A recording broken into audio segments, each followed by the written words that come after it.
अब हम लोग डायप्लेजिया जैसा रिवाइज करते हैं। डायप्लेजिया में क्या होता है friends, bilateral hemiplegia with one more limb affected रहती है यहाँ पे, ठीक है। समझो यहाँ पे पेशेंट को, समझो यहाँ पे डायप्लेजिया में समझो राइट साइड में बॉडी की पैरेलल है, ठीक है, राइट साइड बॉडी की पैरेलल है। उसके साथ साथ क्या होता है फ्रेंड्स, वहाँ पे वन मोर लिम्ब अफेक्टेड रहती है, वन मोर लिम्ब अफेक्टेड रहती है यहाँ पे, ठीक है। विद बायलैटरल हेमिप्लेजिया रहता है, with one more limb affected रहता है। मतलब वहाँ पे फ्रेंड्स राइट साइड तो पैरेलल रहती है और लेफ्ट साइड में भी एक लिम्ब पैरेलल रहता है इस केसेस में, इसको बोलते हैं फ्रेंड्स डायप्लेजिया, ठीक है। अब हम लोग क्वाड्रिप्लेजिया देखते हैं। क्वाड्रिप्लेजिया में क्या होता है फ्रेंड्स, वहाँ पे क्वाड्रिप्लेजिया में बोथ फोर लिम्ब अफेक्टेड रहते हैं, ठीक है। क्वाड्रिप्लेजिया में क्या होता है फ्रेंड्स, वहाँ पे फोर लिम्ब्स अफेक्टेड रहते हैं, यहाँ पे फोर लिम्ब्स अफेक्टेड रहती है, इसको हम लोग क्वाड्रिप्लेजिया कह सकते हैं। और मोनोप्लेजिया में क्या होता है फ्रेंड्स, यहाँ पे मोनोप्लेजिया में क्या होता है, only one limb is affected. For example समझो क्वेश्चन की ओनली राइट अपर लिम्ब ही पैरेलल है, ठीक है, राइट अपर लिम्ब ही पैरेलल है, तो इसको हम लोग कह सकते हैं कि मोनोप्लेजिया, ठीक है, इसको हम लोग मोनोप्लेजिया कह सकते हैं, ठीक है फ्रेंड्स। ये जरा सा टर्मिनोलॉजी हमें अच्छी तरह से पता रहना चाहिए, इसलिए जरा सा मैंने डायग्रामेटिक बता दी है आपको समझने के लिए, जरा सा रिवाइज कर लेना इसको, ठीक है। अभी हम लोग फ्रेंड्स यहाँ पे जरा सा एक एक करके जैसे इंपॉर्टेंस पार्ट पे हम लोग देख लेते हैं क्लिनिकल फीचर्स में, ठीक है फ्रेंड्स। यहाँ पे मैंने एक एक जैसे इंपॉर्टेंस पार्ट बताया, जैसा हम लोगों को अच्छे तरह से एक एक करके देखना है। तो यहाँ पे किस रीजन में इन्फेक्शन हुआ तो कौन से सिम्टम्स वगैरह हम लोगों को देख सकते हैं, ठीक है, जैसे एक एक करके देखेंगे।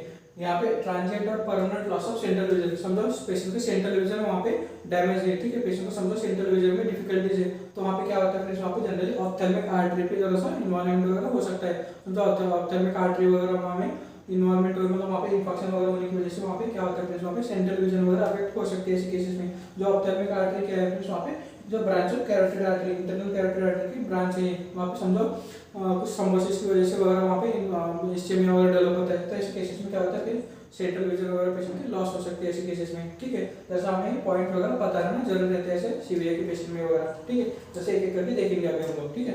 ट्रांजिएंट और permanent loss of central vision due to involvement of the ophthalmic artery, ophthalmic artery की इन्वॉल्वमेंट होने की वजह से यहाँ पे ट्रांजिएंट और permanent loss of central vision patient की लॉस हो सकती है। ऐसे केसेस में क्या होता है, ऑप्थेल्मिक आर्टरी वगैरह डैमेज हो सकती है ऐसे केसेस में, ठीक है। और branch of internal carotid artery, ठीक है, ऑप्थेल्मिक आर्टरी होती है इंटरनल कैरोटिड आर्टरी की ब्रांच है यहाँ पे फ्रेंड्स वहाँ पे, ठीक है। इसके साथ साथ दूसरा पॉइंट देख लेते हैं हम लोग, इनके पेशेंट को समझो डिफिकल्टी इन स्वॉलोइंग है या फिर डिफिकल्टी इन स्पीकिंग वगैरह है पेशेंट के, ठीक है, डिफिकल्टी इन स्वॉलोइंग है, डिफिकल्टी इन स्पीकिंग वगैरह है, तो ऐसे जनरली है बल्बार इन्वॉल्वमेंट जब रहता है ना पेशेंट का, ठीक है, जब बल्बार इन्वॉल्वमेंट रहता है, समझो वहाँ पे मेडुला में इन्फेक्शन वगैरह रहता है ऐसे केसेस में, ठीक है, बल्बार इन्वॉल्वमेंट वगैरह रहता है, तो ऐसे केसेस में डिफिकल्टी इन स्वॉलोइंग स्पीकिंग वगैरह ऐसे केसेस में हो सकता है। फिर यहाँ पे जनरली बल्बार इन्वॉल्वमेंट वगैरह जो बल्बार नर्व वगैरह रहती है, बल्बार नर्व कौन से फ्रेंड्स वहाँ पे जो cranial nerve 9, 10, 11, 12 है ना, ये जनरली बल्बार इन्वॉल्वमेंट वगैरह रहता है, जो वहाँ पे समझो लाइसेंस नर्व वगैरह वहाँ पे डैमेज वगैरह होती है, तो वहाँ पे समझो इन्फेक्शन वगैरह की वजह से वहाँ पे समझो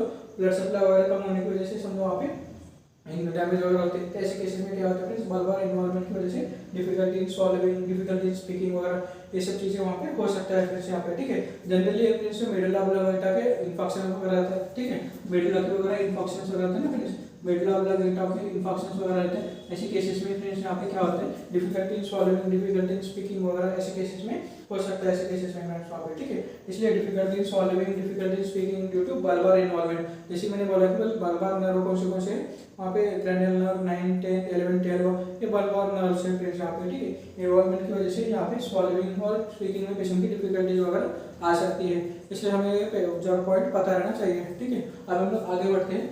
इनके समझो पेशेंट में समझो डिस्फेजिया डिसआर्थरिया है, मतलब पेशेंट को समझो डिग्लूटेशन में प्रॉब्लम है, और यहाँ पे डिसआर्थरिया मतलब पेशेंट को स्पीच करने में वगैरह मतलब बात करने में वगैरह प्रॉब्लम है, तो फ्रेंड्स यहाँ पे जैसे मैंने बताया कि सूडो बल्बार पाल्सी वगैरह हो सकते हैं ऐसे केसेस में, ठीक है। यहाँ पे कई बार क्या होता है ड्रिबलिंग ऑफ सलाइवा वगैरह रहता है बल्बार पाल्सी में वगैरह, ठीक है, ये कौन सी इन्वॉल्वमेंट वगैरह क्या क्या रहता है हम लोग देख लेते हैं, ठीक है। In patient of history of old CVA, समझो पेशेंट की समझो ओल्ड सीवीए की हिस्ट्री वगैरह है, और ऐसे पेशेंट में समझो फ्रेश इन्फार्क्ट वगैरह बैठ गया, ठीक है, हिस्ट्री ऑफ ओल्ड सीवीए वगैरह है, और इसमें समझो ओल्ड फिर से इन्फार्क्ट वगैरह बैठ गया, fresh infarct now causing bilateral cortical involvement, समझो वहाँ पे बायलैटरल कॉर्टिकल इन्वॉल्वमेंट वगैरह रहती है, ठीक है, बायलैटरल कॉर्टिकल इन्वॉल्वमेंट वगैरह रहती है, तो ऐसे केसेस में डिस्फेजिया या फिर डिसआर्थरिया वगैरह मतलब वहाँ पे डिग्रेडेशन में प्रॉब्लम, या फिर उसके साथ साथ पेशेंट में डिसआर्थरिया मतलब पेशेंट में बात करने में वगैरह प्रॉब्लम रहती है, इट कॉजेज सूडो बल्बार पाल्सी, ठीक है, क्या होता है इससे सूडो बल्बार पाल्सी वगैरह हो सकती है। इसमें पेशेंट को सूडो बल्बार पाल्सी वगैरह चेक करने के लिए क्या करना रहता है फ्रेंड्स वहाँ पे, और पेशेंट से ना जॉर्जर की ब्रिस्क, वहाँ पे जो जॉर्जर रहता है ना वो ब्रिस्क रहते हैं, मतलब वहाँ पे हाइपरफ्लेक्शन वगैरह हो सकता है ऐसे केसेस में, ठीक है। In this patient the jaw jerk is brisk, ठीक है। तो ऐसा पॉइंट समझ लेना फ्रेंड्स, पीछे एक बार देख लेते हैं। तो पेशेंट में हिस्ट्री ऑफ सीवीए की हिस्ट्री वगैरह रहती है, वहाँ पे समझो फ्रेश इन्फार्क्ट वगैरह बैठ जाता है। इनके जैसे केसेस में क्या होता है, बायलैटरल कॉर्टिकल इन्वॉल्वमेंट वगैरह हो सकती है, ठीक है। बायलैटरल कॉर्टिकल इन्वॉल्वमेंट वगैरह हो सकती है। ऐसे केसेस में क्या होता है फ्रेंड्स, वहाँ पे it may lead to dysphagia dysarthria that causes the pseudobulbar palsy वगैरह, ठीक है। सुडोबल्बार पाल्सी वगैरह हो सकती है ऐसे केसेस में कॉर्टिकल इन्वॉल्वमेंट वगैरह होने की वजह से। वहाँ पे कॉर्टिकल इन्फेक्शंस वगैरह रहता है, तो ऐसे केसेस में फ्रेंड्स वहाँ पे डिस्फेजिया डिसार्थ्रिया वगैरह हो सकता है ऐसे केसेस में, ठीक है। उसके साथ साथ पेशेंट को जॉ जर्क वगैरह हमें चेक करना रहता है। इनके जॉ जर्क वगैरह ब्रिस्क रहती है तो इसमें सुडोबल्बार पाल्सी वगैरह ऐसे केसेस में हो सकता है, ठीक है। इसमें कॉर्टिकल इन्वॉल्वमेंट वगैरह होने की वजह से कॉर्टिकल इन्फेक्शंस वगैरह ऐसे केसेस में हो सकता है, ठीक है। अब हम लोग आगे देखते हैं। इनके वहाँ पे समझो ऑकुलर इन्वॉल्वमेंट वगैरह है, ठीक है। वहाँ पे समझो ऑकुलर इन्वॉल्वमेंट वगैरह है, तो ऐसे केसेस में क्या होता है फ्रेंड्स, मिड ग्रेड लीजन्स वगैरह हो सकते हैं ऐसे केसेस में, ठीक है। जैसे कि मैंने बताया कि फ्रेंड्स वहाँ पे कुछ पेशेंट को विजन वगैरह में प्रॉब्लम है, ठीक है। विजन वगैरह में प्रॉब्लम है तो ऑकुलर इन्वॉल्वमेंट वगैरह है, तो ऐसे केसेस में क्या होता है, मिड ब्रेन वगैरह वहाँ पे लीजन्स वगैरह हो सकते हैं, ठीक है।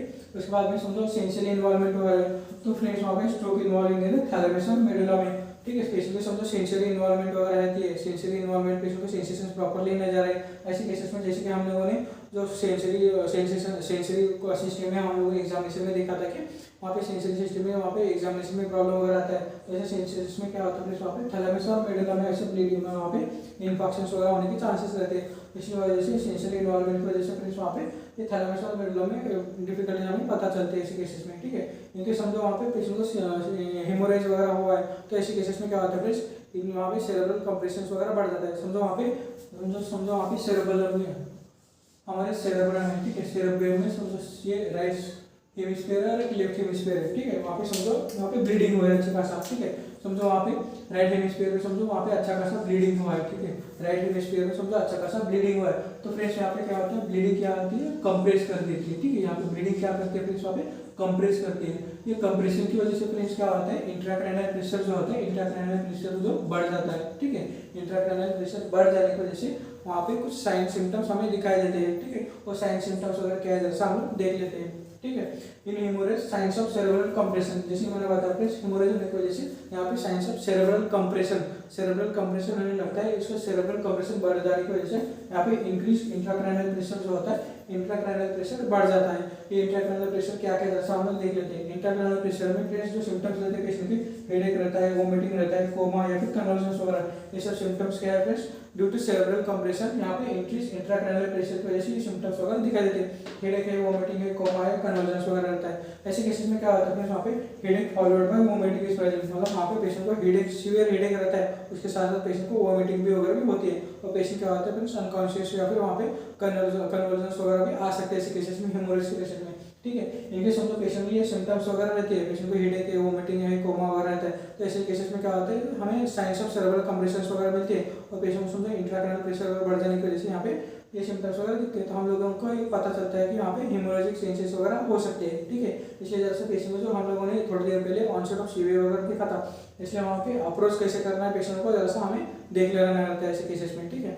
इसलिए इनके ऐसे पेशेंट में हेडेक, वोमिटिंग, कोमा वगैरह ऐसे कन्वर्जन्स वगैरह ये सब सिम्टम्स दिखते हैं, तो हम लोग ये बोल सकते हैं कि पेशेंट में हेमोरेज के चांसेस वगैरह हो सकते हैं, ठीक है। इसलिए जरा सा हमें ये चीज़ें पता रहनी चाहिए कि साइंस ऑफ सेरेब्रल कंप्रेशंस वगैरह क्या है, इंक्रीज इंट्राक्रैनियल प्रेशर वगैरह बढ़ने की वजह से वहाँ पे सिम्टम्स वगैरह पेशेंट को क्या क्या दिख सकते हैं, ठीक है। इसलिए ऐसे केसेस में क्या होता है, इमरजेंसी इंटरवेंशंस वगैरह कई बार हमें करने पड़ते हैं ऐसे केसेस में फ्रेंड्स वहाँ पे, ठीक है। इसलिए जैसे एक पॉइंट अच्छे जैसे हमें पता रहना जरूरी है, ठीक है।